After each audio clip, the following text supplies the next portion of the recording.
কথা না বলে আমরা 15 মিনিট বা 20 মিনিট আমরা কোন বাক্য নিয়ে কথা বলবো। যদি আপনাদের বাইবেল থাকে, প্রেরিত তার 19 অধ্যায় 1 থেকে 7 পদ। প্রেরিত পুস্তক তার 19 অধ্যায় 1 থেকে 7 পদ। আমি বলছি, আপল্লো যে সময় করিন্থে ছিলেন, সেই সময় পৌল উত্তর অঞ্চল দিয়ে গমন করিয়া তিরিশে আসিলেন। তথায় কয়েকজন শিষ্যের দেখা পাইলেন। তাহাদেরকে বলিলেন, বিশ্বাসী হইয়া তোমরা কি পবিত্র আত্মা পাইয়াছিলে? প্রশ্ন। তাহারা তাহাকে কহিল, পবিত্র আত্মা যে আছেন তাহা আমরা শুনি নাই। তিনি কহিলেন, তবে কিসে বাপ্তাইজিত হইয়াছিলেন? তাহারা কহিল, যোহন বাপ্তিস্মে। পৌল কহিলেন, যোহন মন পরিবর্তনের বাপ্তাইজ করিতেন, লোকদেরকে বলিতেন তিনি তাহার পরে আসিবেন, মানে প্রভু যিশুর কথা। তাহাতে অর্থাৎ যিশুতে আমাদেরকে বিশ্বাস করিতে হইবে। এই কথা শুনিয়া তাহারা প্রভু যিশুর নামে বাপ্তিস্ম হইল। আর পৌল তাহাদের উপরে হস্তার্পণ করিলেন। পবিত্র আত্মা তাহাদের উপর আসিলেন। তাহাতে তাহারা নানা ভাষায় কথা কইতে এবং ভাববাণী বলিতে লাগিল। তাহারা সর্বশুদ্ধ 12 জন পুরুষ ছিল। প্রিয়জনেরা, আমি যে কথা বারবার বলি, বারবার সেই একই কথা মানে শুনতে শুনতে কিন্তু নতুন ভাবে আজকে উপস্থাপন করছি। পুরাতন নিয়মে লোকেরা ঈশ্বরকে ডাকতেন গতানুগতিক, তখন কোটি কোটি মানুষ ছিল এবং তাদের মধ্য থেকে কিছু কিছু মানুষ প্রভু আহ্বান করতেন, যাকে ইংরেজিতে বলে কলিং। মিশনারি ভাষায় বা মিনিস্ট্রি ভাষায় বলে, তোমার কি আহ্বান আছে? সেই যে আহ্বান, এটা পুরাতন নিয়মে খুব কঠিন ছিল। পুরাতন নিয়মে আহ্বান পেয়েছে মসির সময় কিন্তু লক্ষ লক্ষ লোক, তাই না, সেই পরম দেশে যাওয়ার জন্য ঈশ্বর মনোনীত করেছিলেন। তারা কিন্তু মসির অনুসারী ছিল, বিশ্বাসী ছিল ঈশ্বরের। কিন্তু সবাই আহ্বান পাননি। পেয়েছিল মসি, আহ্বান পেয়েছিল দাউদের অনেক ভাইদেরকে তার বাবা নিয়ে আসলো, তাই না, যে কে আহ্বান, এবং বলছে, শমূয়েল তুমি বাহ্যিক দিক আলোচনা করছো। বাহ্যিক তার মানে আমরা বাইরের দিকটা দেখি, তাই না। অনেক সময় যারা চটপটি বেচে রাস্তায়, যারা ফুটপথে চানাচুর বেচে এবং হকারি করে, বনানীতে জামবন্ধে দেখবেন অনেকে ওই রুমাল বেচে, তাই না, আপনারা দেখছেন না। এদেরকে স্বাস্থ্য ভালো, এদেরকে যদি আপনি কোট ব্লেজার পরায় দেন এবং তারপর যেন চাইনিজ রেস্টুরেন্ট ঢুকান, তারা তো সবাই ছাড় বলবে, তাই না। কারণ কি? বাহ্যিক। কিন্তু অনেক গরিব ব্যক্তিত্ব আমরা দেখতে পাই সাধারণ জীবনযাপন করছে। বিয়ের অনুষ্ঠানে দেখবেন যে বেশিরভাগই, মনে করবেন না, দেখবেন ব্লেজার পরে আসে। তারা হয়তো সাধারণ কোনো একটা 5 স্টার হোটেলের বয়ের কাজ করছে, সাধারণ কোনো একটা ক্লাব, কিন্তু তারা ওই একটা বিশেষ উৎসবে তারা হয়তো একটা ব্লেজার পরে আসছে। মানুষ বুঝে না। অনেক চিটার আছে যারা ব্লেজার পরে গাড়ি একটা ভাড়া করে তারা বিভিন্ন ডিলিংস করে 5 স্টার হোটেলে গিয়ে, কিন্তু তাদের কিছুই নাই। অন্যের গাড়ির উপর সেলফি তুলে তারা সেই প্রেম করে। মেয়ে যখন বিয়ে করে তারপরে দেখে ছেলের কিছুই নাই। ফেসবুকে এত কিছু দেখলাম, গাড়ি, লাক্সারি ড্রেস, কিন্তু বিয়ের পরে দেখে যে ঘরে মানে মরিচকে ভাত খাওয়ার মতো অর্থ নাই। সুতরাং বাহ্যিক দিক যখন আমরা দেখি, আমরা ভুল করি। সুতরাং দাউদকে ঈশ্বর আহ্বান করেছেন, সবাইকে বলেছেন যে বাহ্যিক দিক দেখো না। এবং তখন সামুয়েল বলল, তোমার কি আরো কোনো ছেলে আছে কিনা? বলল, হ্যাঁ আছে তো, মাঠে বেশ চড়াচ্ছে, সাধারণ ছেলে। এবং তাকে ঈশ্বর আহ্বান করলেন। ঈশ্বরের আহ্বান শক্তিশালী লোক হলে, সুন্দর চেহারা হলে, আপনার কতটা এডুকেশন আছে, সেই পিএইচডি বা বিটিএস করা, মাস্টার, এগুলো আপনার মন্ডলীতে লাগে। যে আপনি কি মাস্টার ডেফিনেটলি, তাহলে আপনাকে আমি নিয়োগ দেবো। প্রভু যিশুর একজন শিষ্য মেট্রিক পাস ছিল কিনা সন্দেহ। শুধু লুক, তাই না, লুক ডাক্তার ছিল, এবং মৌখিক এরা ট্যাক্স কালেক্টর ছিল, কিছু ছিল শিক্ষিত, তাই না। অধিকাংশ আমরা দেখি যে তারা ইলিটারেট। কেন আপনাদের প্রশ্ন, কেন প্রভু ইলিটারেটদেরকে ডাকলেন? যখন আপনার কিছু থাকে, আপনাকে ব্যবহার করা অনেক কঠিন। আপনি যখন অনেক প্রাচুর্যের মধ্যে আছেন, আপনি যখন অনেক ঐশ্বর্যের মধ্যে আছেন, আপনি যখন অনেক সম্মানিত পর্যায়ে আছেন, আপনাকে ব্যবহার করা ঈশ্বরের পক্ষে অনেক কঠিন। কারণ ওই সম্মানিত জায়গা ছেড়ে আপনি আসবেন না, ওই অর্থ ছেড়ে আপনি আসবেন না, ওই ব্যবসা ছেড়ে আপনি আসবেন না, ওই চাকরি ছেড়ে আপনি আসবেন না। এই জন্য ঈশ্বর সাধারণ সাধারণ লোকদেরকে তিনি উঠান, সাধারণকে তিনি অসাধারণ করেন। দাউদ একজন রাখাল, তিনি যখন সেই রাজার সামনে গেলেন, ষোলের সামনে, আপনারা জানেন আজকে দেখছেন পাঞ্জাবি পড়া, আমি একটি সেবক সমিতির সবাই গিয়েছিলাম মিরপুরে, এবং সেখানে একজন দাদু বলল, তুমি এই গেঞ্জি খাচ্ছি না, তুমি কিন্তু সাদা পাঞ্জাবি পরে আসবা। আমি এই পাঞ্জাবিটা সত্যি কথা আমি গতকালকে কিনেছি, আমার কিন্তু পাঞ্জাবি ছিল ডিফারেন্ট, কালো অথবা বৈশাখী যে পাঞ্জাবি ছাপা ছাপা এগুলা, কিন্তু গতকালকে রাত্রে আমি আমার স্ত্রীকে নিয়ে আসলাম এবং যমুনা থেকে একটা পাঞ্জাবি কিনলাম, যে আমাকে ওইটা যেতে হবে, একটা পাঞ্জাবি কিনতে হবে। এখন যে বিষয়টি যে শিষ্য দলে যেতে হলে বা সেবক সমিতির সবাই যেতে হলে আমাকে পাঞ্জাবি পড়তে হবে, সাদা পাঞ্জাবি না? ঠিক একইভাবে শৌলের যে যুদ্ধক্ষেত্রে গেলে কি লাগে? অস্ত্র চালাইতে চাইতে হবে না, পোশাক লাগবে না। দাউদকে শৌল সে পোশাক পরালেন, দাউদ দেখলে এটা ভারী হয়ে যায় এবং তিনি খুলে ফেললেন যে আমার পোশাকের দরকার নেই। ঈশ্বর আপনাকে ব্যবহার করবে, আপনার যা আছে, আপনার যে শিক্ষা আছে, আপনার যে অর্থ আছে, আপনার প্রাচুর্যের প্রয়োজন নাই। যে ঈশ্বর প্রভু 5,000 লোককে খাইয়েছিলেন, বলেছিল তোমাদের মধ্যে কি আছে? 5টি রুটি আর 2টি মাছ, না? সেটা দিয়ে ঈশ্বর মাল্টিপল বৃদ্ধি করেছিলেন। প্রিয়জনেরা, আপনি জানবেন ঈশ্বরের ব্যবহার কার্যে আপনাকে কোটি টাকার দরকার নেই। আপনার যা আছে, আপনি হয়তো ক্লাস 2 তে পড়েছেন, আমি হয়তো ক্লাস পড়িই নাই, ঈশ্বর এইখান থেকে আমাদের উঠাতে চাচ্ছে। আর ঈশ্বর গৌরবান্বিত হন যখন আপনার 0 পয়সা, আপনি 0 টাকা যখন হিরো হবেন, প্রতিটা মুহূর্তে ঈশ্বরের গৌরব করবেন। কিন্তু 1 কোটি টাকা থেকে যখন আপনি 10 কোটি হবে, আপনি টের পাবেন না, আপনি ভাববেন হয়তো আমার এই কোটি টাকা থেকে আমি নিজের ব্রেনে আমি ডেভেলপ করেছি। সুতরাং ঈশ্বর বাইবেলে দেখবেন সবাইকে 0 থেকে উঠিয়েছেন। তিনি তার অনেক সম্পদ ছিল, ওই এলাকার ধনী ছিলেন, মানে আমাদের কি আনবির ভাইয়ের মতো বা সোলান সাহেবের মতো, বসুন্ধরা বা সালমানের রহমান, এরকম অর্থশালী ছিলেন। ওই এলাকার ধনী। আপনি বোঝেন 2টা গরু বা 10টা গরু রাখতে হলে আপনার এই জায়গাটা লাগবে, তাই না? তা তো হবে না, হয়তো 5টা গরু ধরবে। এই 5,000 গরু যদি আপনার থাকে, 3,000 গর্দভ যদি থাকে, মানে প্রায় 8,000, 10 থেকে 12,000 পশু পাখি ছিল তার, তাহলে কতটা জমি তার প্রয়োজন একটু চিন্তা করেন। হয়তো এখান থেকে সাবা এত দূর, ওই শহরের মধ্যে আমরা যখন বাইবেল পড়ি তখন আমরা শুধু পড়ি নি, কিন্তু কখনো কল্পনা করি না 12,000 গর্দভ গাধা যদি থাকে কোনো ব্যক্তি, তার এখান থেকে সাবার এত দূর লাগবে তার জন্য। সেই ব্যক্তি কতটা ধনী। ঈশ্বর সে তার শয়তানকে অনুমতি দিলেন এবং শয়তান সবকিছু শেষ করে দিল, তার সন্তান শেষ করে দিল, তার দেহে আঘাত আনলো, কুষ্ঠ রোগ। তার স্ত্রী বলল, তুমি প্রভুকে জলাঞ্জলি দাও। আপনার জীবনে হয়তো আপনি সব হারিয়ে ফেলেননি, হয়তো আপনি সামান্য সামান্য বাধা পাচ্ছেন, আপনার হয়তো চাকরিটা চলে গেছে, আপনার হয়তো একটা লোনে পড়েছেন, আপনি হয়তো আপনার একটা দিনের মধ্যে আছেন, কিন্তু এই পরিস্থিতি ইয়োবের থেকে বড় নয়। আপনার হয়তো সামান্য একটু অসুস্থতা আছে, আপনি হয়তো ডায়াবেটিস আছে, সুগার বেশি, আপনি তো ওষুধ কিনতে পারছেন না আপনার বাবা মার জন্য। প্রভু যদি ইয়োবকে সেই মৃত্যুর দ্বার থেকে উঠিয়ে আবার সেই ডাবল সমস্ত দিয়েছিলেন, পশু পাখি, তাই না? দ্বিগুণ দিয়েছিল। ঈশ্বর আপনার জীবনে অলৌকিক কাজ করবে। যে বিষয়ে বলছিলাম যে আহ্বান পুরাতন নিয়মে সবাই পায়নি, তারা বুঝতে পারেনি যে আহ্বান প্রভুর কি।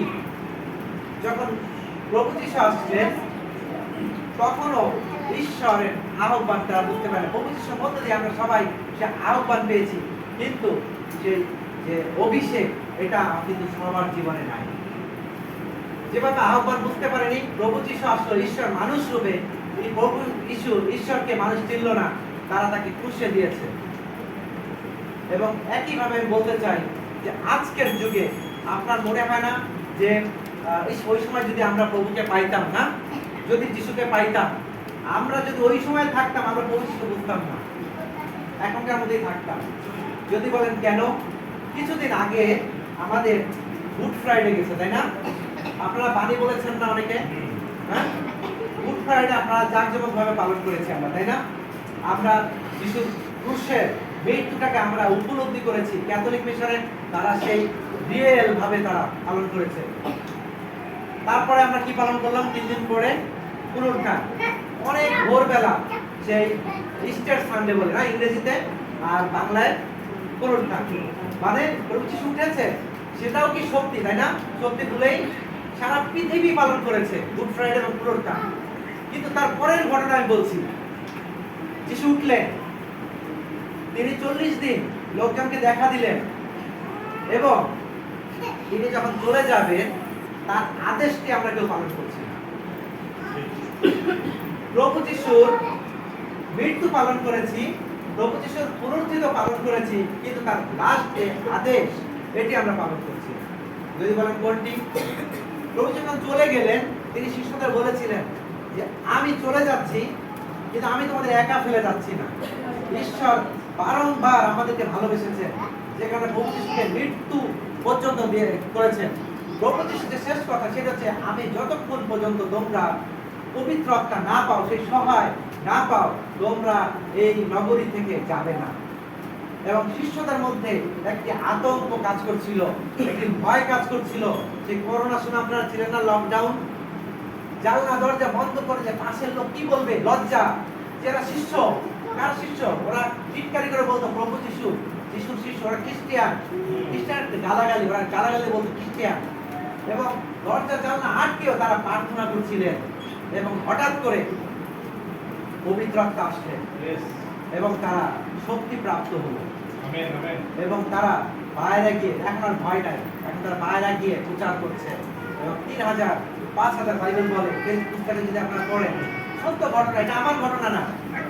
এবং এইভাবে তারা প্রচার করতে শুরু করলেন। এবং এই যে প্রেরিত পৌল, তিনি শিষ্যদেরকে জিজ্ঞাসা করলেন যে তোমরা কি বাপ্তাইজিত হয়েছো? বলে হ্যাঁ, আমরা বাপ্তাইজিত হয়েছি, জন বাপ্তাইজ। তার মানে এই যে 12 জন শিষ্য, তারা প্রভু যিশু যখন বাপ্তাইজ হয়েছিলেন জনের কাছে, ঠিক একই সময় বাপ্তিস্ম হয়েছে, তাই না? বলো না? এখানে কিন্তু আমার কথা না, এখানে দেখো লেখা আছে যে আমরা কিসে বাপ্তিস্ম হয়েছিল। তারা কইল যোহান বাপ্তিস্ম, যোহানের কাছে, মানে প্রভু যিশু সেম সময় তারা বাপ্তিস্ম হয়েছে, কিন্তু তারা পবিত্র হতে জানে না। আপনি দেখেন প্রভু যিশু পবিত্র আত্মা কেন আমাদের এত গুরুত্বপূর্ণ। প্রভু যিশু যখন যে প্রথম যে অলৌকিক কাজটা করেছিল, তাই না?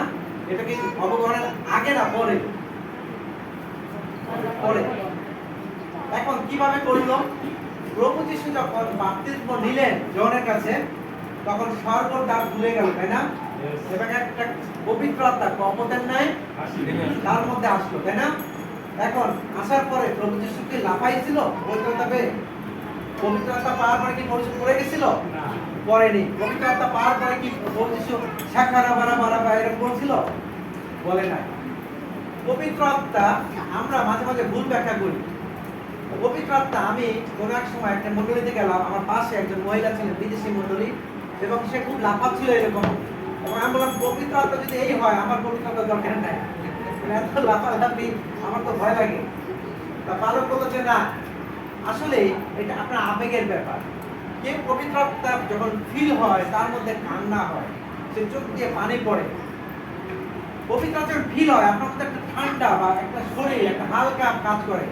আপনি পড়ে গেলে ভালো, পড়ে যেতে হবে এমন কোনো কথা নাই, বাধ্যতা নয়।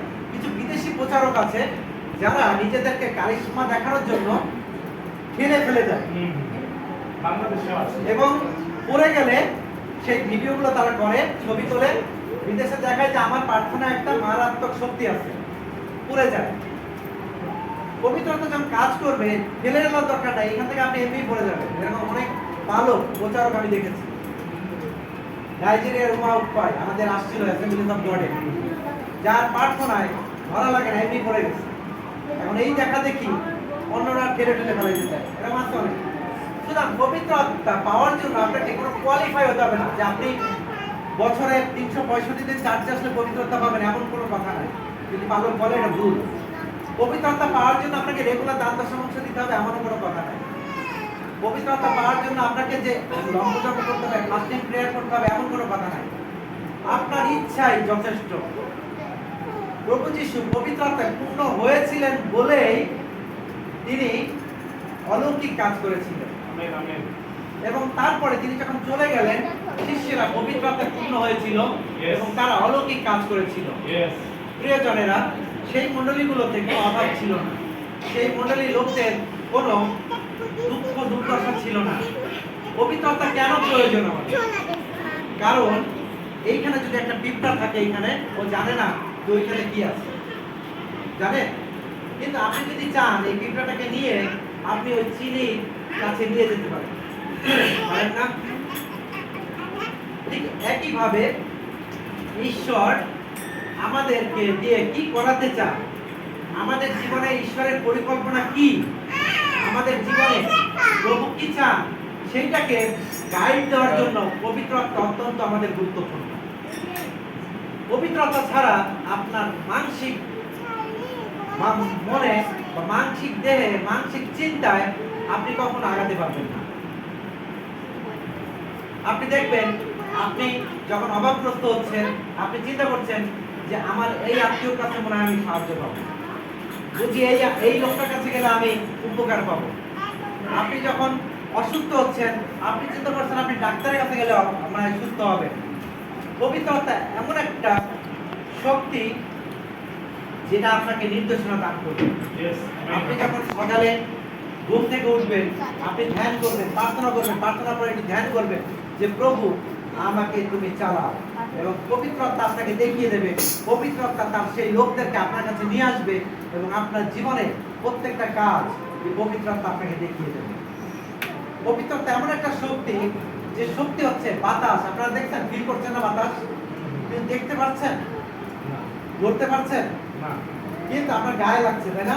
যদি বাতাস না লাগতো আপনি তো গরমে ঘামিয়ে যেতেন। সুতরাং বাতাস কি আছে? বিশেষ করে আমরা অবশ্যই। কারেন্ট কি করে? বিদ্যুতের শক্তি আছে। যতক্ষণ পর্যন্ত আপনি টাচ না করবেন আপনি বুঝতে পারবেন না। ঠিক পবিত্র আত্মা যখন আপনার মধ্যে আসবে, আপনার মধ্যে ফিল করবেন এবং আপনি শক্তিপ্রাপ্ত হবেন। প্রিয়জনেরা, পুরাতন নিয়মে যেভাবে ঈশ্বরকে মানুষ বুঝতে পারে নাই, নতুন নিয়মে যেভাবে যীশু খ্রিস্টকে সরাসরি মানুষ দেখে, তার অলৌকিক কাজ দেখে, শুনে, বুঝে তারা তাকে গ্রহণ করে নাই, আজকের যুগে একইভাবে শয়তান আমাদের বন্ধ করে দিয়েছে। আমরা বাইবেলে দেখছি প্রভু যীশু ডাইরেক্ট বলছেন যে তোমরা পবিত্র আত্মায় শক্তিপূর্ণ না হলে তোমরা কিছু করতে পারবে না। আমরা শিষ্যদের জীবনে দেখছি, পৌল 19 অধ্যায় প্রেরিত পুস্তক তার 1 অধ্যায়, প্রেরিত 1 অধ্যায়, এই 19 অধ্যায় 1 থেকে 7 পদ, যে পবিত্র আত্মা তাদের উপর আসবেন, তাই না? পৌল প্রার্থনা করার পরে আপনি পবিত্র আত্মা পাওয়ার জন্য যে আপনার জন্য অ্যানোইন্টিং দিয়ে কেউ প্রার্থনা করবে এমন না, আপনার নিজের ইচ্ছাই যথেষ্ট। আপনি প্রার্থনা করেন। আমি বারবার বলতে চাই, যেভাবে পুরাতন নিয়মে, নতুন নিয়মে লোকেরা বুঝতে পারে না, একইভাবে আজকে আমরা বুঝতে পারছি না। যে কারণে আমাদের জীবনে দুঃখ, দুর্দশা, অভাব, হতাশা, অর্থনৈতিক কষ্ট, পবিত্র আত্মাকে আসলে আমরা আহ্বান জানাই।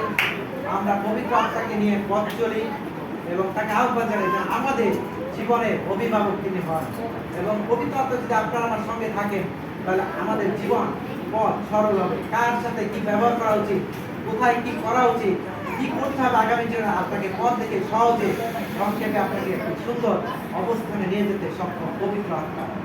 প্রিয়জনেরা, আমরা যেন এই ভোট না করে আমরা গুড ফ্রাইডে পালন করি, আমরা পুনরুত্থান পালন করি, কিন্তু প্রভু যিশুর যে বাণী, যে আদেশ, তোমরা সমুদায় জগতে যাও, সুসমাচার প্রচার করো এবং পবিত্র আত্মায় পূর্ণ হও, তাই না? আসুন আমরা বালকের সাথে আমরা উঠে দাঁড়াই এবং আমরা সেই যাত্রা করি যেন পবিত্র আত্মা আমাদের কাছে আসে এবং আমাদের যেন সেই পবিত্র আত্মা পরিচালনা করে। পবিত্র প্রভু বলছে, যিশু আমরা তোমার জীবন তোমাদের সুন্দর বাক্য, মধুর বাক্য, পবিত্র আত্মার পরিচালনা আমাদেরকে দাও। তোমার উপস্থিতি আমাদেরকে দাও প্রভু। অনেক সময় আমরা বুঝতে পারি না, আমরা অনেক সময় ভুল পথে চলি।